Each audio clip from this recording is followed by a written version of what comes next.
Questions for reflection. As we move toward the week that is called Holy Week, our first reading, taken from the Old Testament book of the prophet Jeremiah, presents us with an account of this great Hebrew prophet being persecuted. Yet, as is so often the case in the Hebrew Scriptures, when the verses are considered through the lens of the New Testament, through the Paschal mystery, the saving life and suffering, passion, death, and resurrection of Jesus Christ, we also see a type, a symbol of the persecution which Jesus will undergo when his time has fully come. Deception, suffering, sadness have all brought the prophet to a place of deep anguish, even eliciting words of utter despair spoken to the Lord. In the verses which precede our passage appointed for today's Mass, Jeremiah says to the Lord, "You duped me, and I let myself be duped." Yet this great Hebrew prophet remains faithful to the Lord, to his mission, and confident in God's deliverance. How do we handle disappointment in our own lives?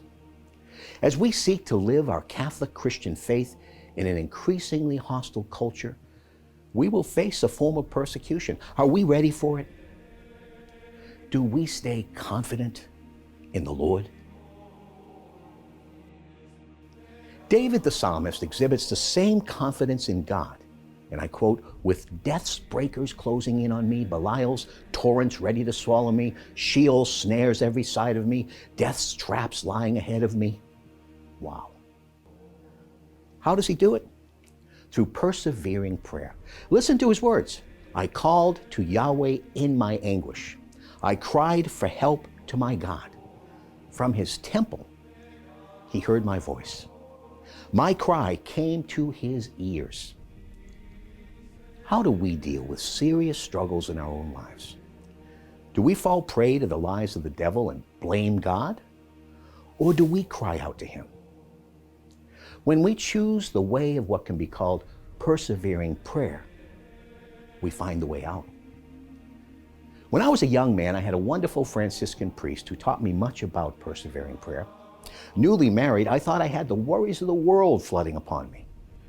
When I did not see quick answers to my prayer, I grew confused as to whether I should even continue asking.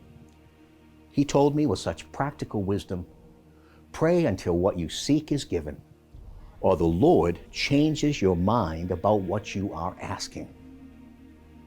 Still good advice after all these years. In our gospel, we find Jesus facing the growing hostility of the crowds whose hearts were hardened against the truth that he came to proclaim. They seek to stone him again. Literally, these purportedly religious people want to throw rocks at God incarnate. They've become blinded by their own self-idolatry. This account of hostility follows the discourse on the Good Shepherd on the Feast of the Dedication at Jerusalem. He had just given them the response to the question they had asked him. "If you are the Christ, tell us plainly." He said, "I and the Father are one." This hostility was mild compared to what he would face as his hour drew near. He eluded them because that hour had not yet come. He had come to voluntarily give his life for all men and women, not to have it taken by them. Jesus persevered in prayer. In his sacred humanity in that garden called Gethsemane, we witness the greatest example of perseverance. We also witness the perfect fruit of surrendered love, which embraces the Father's will out of loving trust. In the letter to the Hebrews, we read that he offered up prayers and supplications with loud cries and tears. That's in Hebrews 5, verse 7. Sometimes we do not ask for the things which we really need. But God, the loving Father which he is, loves to hear from his sons and daughters. He welcomes all our requests. However, he gives us what we truly need to flourish and find our way home. The best prayer transforms our desire into his desire. We move from our will to His will. As we learn to turn our human freedom toward His loving will, we find it fulfilled and perfected. We are called to persevering prayer, no matter what our state in life or vocation.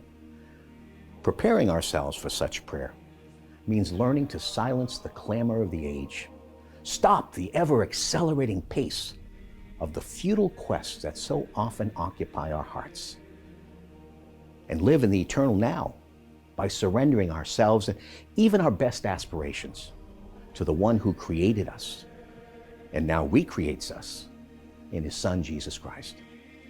It is there in the emptied place, in the stillness of the eternal now, where we prepare a room for the King of all hearts. And in that encounter, we will find the longing of our heart fulfilled. Do we persevere in prayer?